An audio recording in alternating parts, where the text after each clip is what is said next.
Hello everyone, welcome to teachers club. आज हम बात करेंगे कुछ मिस्टेक्स के बारे में जो हमें अवॉइड करनी है after class 10th while selecting our stream. कौन सी स्ट्रीम हमें चूज करनी है, और आफ्टर क्लास 12 जब हम कॉलेज और यूनिवर्सिटीज की सिलेक्शन करते हैं। पहली मिस्टेक हम ये करते हैं, हम पैसों के पीछे भागते हैं, उस स्ट्रीम को चूज करते हैं जिसमें हम देखते हैं कि काफी ज्यादा पैसा है in near future.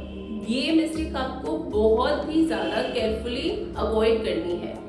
Instead of this आप क्या करोगे, आप उस स्ट्रीम को चूज करोगे जिसमें आपका इंटरेस्ट है, जिस स्ट्रीम को आप पसंद करते हो, तभी आप उसको अपना 100% दे पाओगे। जब आप 100% दोगे तो फिर ऑटोमेटिकली वहां पे मनी और future prospect and bright future आपका वेट कर रहे होंगे। अब बढ़ते हैं सेकेंड मिस्टेक की तरफ। सेकेंड मिस्टेक हम हमेशा ये करते हैं कि हम उस स्ट्रीम का चुनाव करते हैं जो हमारे पेरेंट्स कह देते हैं। पेरेंट्स की बात सुनना बहुत अच्छी बात है क्योंकि उनका एक्सपीरियंस काउंट करता है, लेकिन इसके साथ साथ अब जमाना जो है, टाइम जो है वो बदल चुका है। हमारे पेरेंट्स ने जब क्लास 10th या 12th की परीक्षा दी होगी तो उनके टाइम पे अभी जो जॉब प्रोफाइल है वो नहीं होंगे, या फिर वो उन जॉब प्रोफाइल से ज्यादा एक्सपोज नहीं होंगे। जैसे एक आर्ट इंटीग्रेटर का हो गया, या फिर ग्राफिक डिजाइनर हो गया, या फिर एनिमेटर हो गया। आपके पास अभी के टाइम में बहुत सारे करियर ऑप्शंस हैं, तो वाइजली आपको एक्सप्लोर करना है। उसके साथ साथ अपने पेरेंट्स को कॉन्फिडेंस में लेकर के कि आप उस फील्ड को जस्टिफाई कर पाओगे, आपको आगे बढ़ना है। अब बढ़ते हैं हम तीसरी मिस्टेक की ओर। तीसरी मिस्टेक ये है, जनरली ये सभी करते हैं, बहुत लोगों ने हमारी जानकारी में भी किया है कि क्लास 10th के बाद मेरे फ्रेंड्स जिस स्कूल में है, जिस स्ट्रीम को ऑप्ट कर रहे हैं, हम उसी फील्ड में या फिर उसी स्कूल को या फिर उसी स्ट्रीम को ऑप्ट करेंगे। ये बिल्कुल नहीं करना है। अगर आपकी फ्रेंडशिप अच्छी है, आपके दोस्त आप ट्रस्टवर्दी हैं, तो फ्रेंडशिप आगे भी रहेगी। इस वजह से, फ्रेंडशिप की वजह से आप अपनी करियर के साथ ज्यादा मिस्टेक्स नहीं कर सकते। अपने करियर को आपको फोकस करना होगा। अब बढ़ते हैं फोर्थ मिस्टेक की ओर। फोर्थ मिस्टेक हम ये करते हैं, क्लास 10th तक हम जिस स्कूल में रहते हैं, ये कोशिश करते हैं कि प्लस 2 भी हम उस स्कूल से ही कर सके। जनरली होता ऐसा है कि हम प्लस 2 भी इसी स्कूल से करते हैं। हो सकता है कि आपने स्ट्रीम चूज की है, फॉर एग्जाम्पल ह्यूमैनिटीज, लेकिन आपके स्कूल के पास उस स्ट्रीम के फैकल्टीज नहीं है या फिर वो स्ट्रीम नहीं है, तो आप क्या करोगे? जनरली बच्चे कॉम्प्रोमाइज कर देते हैं स्ट्रीम के साथ। ऐसा बिल्कुल ना करें। ये स्कूल का लॉस है कि उसके पास स्ट्रीम नहीं है आपको ऑफर करने के लिए, तो आपको स्ट्रीम नहीं स्कूल चेंज करना है। इसके साथ अब बढ़ते हैं फिफ्थ मिस्टेक की ओर। फिफ्थ मिस्टेक ये है सब्जेक्ट का कॉम्बिनेशन। ये क्लास 10th के बाद बहुत वाइटल होता है और क्लास 12th के बाद तो बहुत ही ज्यादा वाइटल, क्योंकि आप क्लास 12th के बाद जब यूनिवर्सिटी या फिर कॉलेज में एडमिशन्स के लिए जाते हो तो वहां पे बेस्ट 4 बेस्ट 3 के ऑप्शंस दिखते हैं।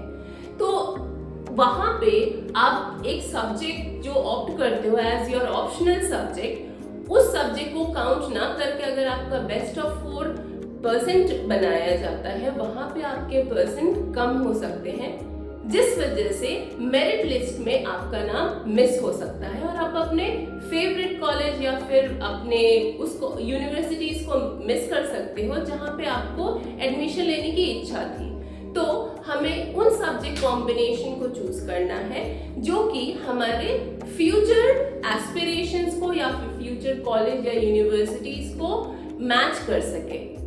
अब बढ़ते हैं इसके साथ साथ अगले मिस्टेक की ओर। अगला मिस्टेक हम ये करते हैं कि मार्क्स हमारे अच्छे आ गए, ठीक ठाक आ गए, डायरेक्टली हम लोग साइंस या फिर मेडिकल फील्ड को ऑप्ट कर देते हैं without even exploring the other 2 streams.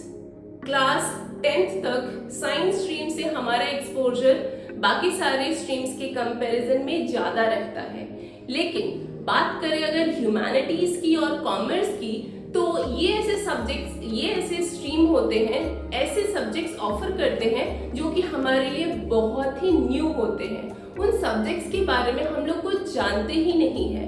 तो ब्लाइंडफोल्डेडली साइंस ऑप्ट करना इज नॉट करेक्ट ऑप्शन। आपको पहले बाकी की 2 स्ट्रीम्स को एक्सप्लोर करना है, उसके बाद ही आप अपने स्ट्रीम की सिलेक्शन करोगे।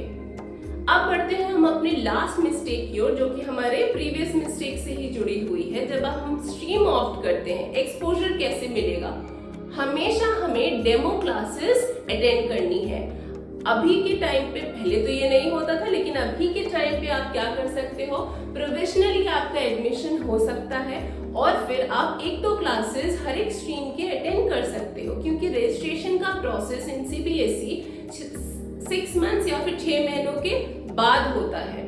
तो इस अंतराल में अगर आप 1-2 क्लासेस ह्यूमैनिटीज में या फिर कॉमर्स में कर लेते हो, तो आपको एक wide range of knowledge attain हो जाता है अबाउट दी सब्जेक्ट्स जो कि ह्यूमैनिटीज में और कॉमर्स में ऑफर की जाती हैं, जिनके बारे में अभी तक आपको ज्यादा कुछ नहीं पता था। इसके बाद आप एक प्रॉपर डिसीजन ले पाओगे अबाउट द स्ट्रीम। तो यही 6 to 7 मिस्टेक्स हैं जो हमें अवॉइड करनी है, तभी जाकर के हम एक प्रॉपर स्ट्रीम का सिलेक्शन कर पाएंगे आफ्टर क्लास 10 और आफ्टर क्लास 12। इसके बाद फिर अब ये करेंगे कि क्लास 10th और 12th में क्या मिस्टेक्स अवॉइड करनी है, ये पता चल गया। आगे हमें कैसे स्ट्रीम का सिलेक्शन करना है, फिर करियर प्रोस्पेक्ट्स क्या है कौन से स्ट्रीम से, इस बारे में भी बात करेंगे आने वाली नेक्स्ट वीडियोस में। Till then take care of yourself. For now bye bye, thank you.